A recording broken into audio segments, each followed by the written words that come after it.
ኦሪት ዘፍጥረት ምዕራፍ 43 ራብም በምድር ጸና። ከግብፅም ያመጡትን እህል በልተው ከፈጸሙ በኋላ አባታቸው እንደ ገና ሂዱ ጥቂት እህል ሸምቱልን አላቸው። ይሁዳም እንዲህ አለው፣ ያ ሰው ወንድማችሁ ከእናንተ ጋር ካልሆነ ፊቴን አታዩም ብሎ በብርቱ ቃል አስጠነቀቀን። ወንድማችንን ከእኛ ጋር ብትሰድደው እንወርዳለን፣ እህልም እንሸምትልሃለን። ባትሰድደው ግን አንሄድም። ያ ሰው ወንድማችሁ ከእናንተ ጋር ካልሆነ ፊቴን አታዩም ብሎአልና። እስራኤልም አላቸው፣ ለምን በደላችሁኝ? ለዚያውስ ሌላ ወንድም አለን ብላችሁ ለምን ነገራችሁት? እነርሱም አሉ፣ ያ ሰው ስለ እኛና ስለ ወገናችን ፈጽሞ ጠየቀን። እንዲህም አለ፣ አባታችሁ ገና በሕይወት ነው? ወንድምስ አላችሁን? እኛም እንደዚሁ እንደ ጥያቄው መለስንለት።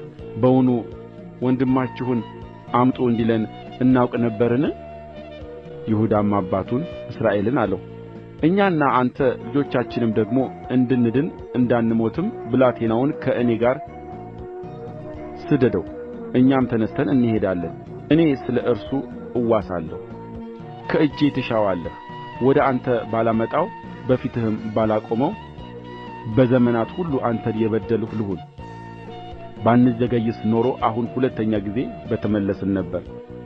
እስራኤልም አባታቸው እንዲህ አላቸው፣ ነገሩ እንዲህ ከሆነስ ይህንን አድርጉ፣ ከተመሰገነውም ከምድሩ ፍሬ በዓይበታችሁ ይዛችሁ ሂዱ።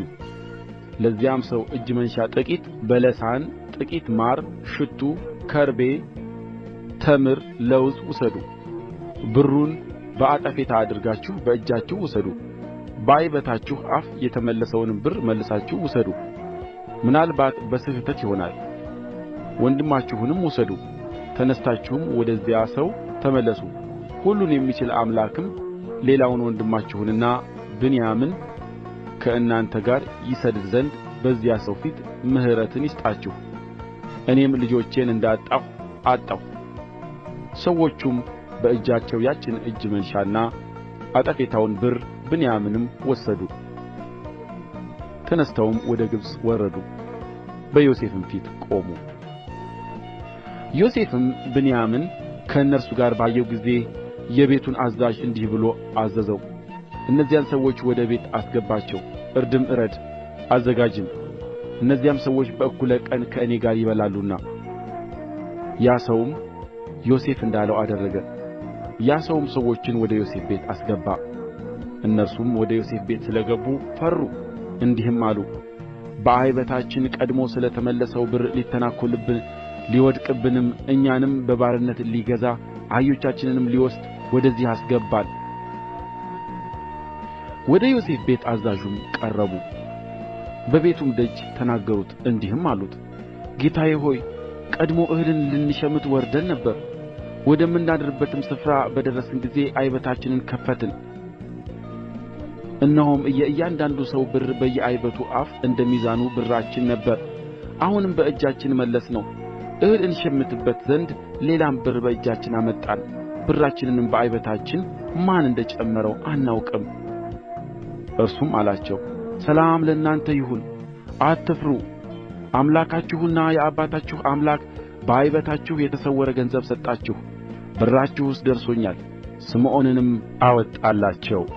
ሰውዮውም እነዚያን ሰዎች ወደ ዮሴፍ ቤት አስገባቸው፣ ውኃ አመጣላቸው፣ እግራቸውንም ታጠቡ፣ ለአህዮቻቸውም አበቅ ሰጣቸው። ዮሴፍም በእኩለ ቀን እስኪገባ ድረስ እነርሱ እጅ መንሻቸውን አዘጋጁ፣ ከዚያ እንጀራን እንደሚበሉ ሰምተዋልና። ዮሴፍም ወደ ቤቱ በገባ ጊዜ በእጃቸው ያለውን እጅ መንሻ በቤት ውስጥ አቀረቡለት፣ ወደ ምድርም ወድቀው ሰገዱለት። እርሱም ደኅንነታቸውን ጠየቃቸው፣ እንዲህም አለ፣ የነገራችሁኝ ሽማግሌ አባታችሁ ደህና ነውን? ገና በሕይወት አለን? እነርሱም አሉት፣ ባሪያህ አባታችን ደህና ነው፣ ገና በሕይወት አለ። አጎንብሰውም ሰገዱለት። ዓይኑንም አንሥቶ የእናቱ ልጅ ብንያምን አየው። እርሱም አለ፣ የነገራችሁኝ ታናሽ ወንድማችሁ ይህ ነውን? እንዲህም አለው፣ ልጄ ሆይ እግዚአብሔር ይባርክህ። ዮሴፍም ቸኰለ፣ አንጀቱ ወንድሙን ናፍቆታልና። ሊያለቅስም ወደደ። ወደ እልፍኙም ገብቶ ከዚያ አለቀሰ። ፊቱንም ታጥቦ ወጣ። ልቡንም አስታግሦ እንጀራ አቅርቡ አለ።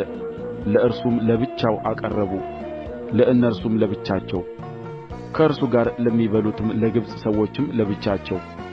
የግብፅ ሰዎች ከዕብራውያን ጋር መብላት አይሆንላቸውምና ይህ ለግብፅ ሰዎች እንደ መርከስ ነውና። በፊቱም በኵሩ እንደ ታላቅነቱ ታናሹም እንደ ታናሽነቱ ተቀመጡ። ሰዎቹም እርስ በርሳቸው ተደነቁ። በፊቱም ካለው መብል ፈንታቸውን አቀረበላቸው። የብንያምም ፈንታ ከሁሉ 5 እጅ የሚበልጥ ነበረ። እነርሱም ጠጡ፣ ከእርሱም ጋር ደስ አላቸው።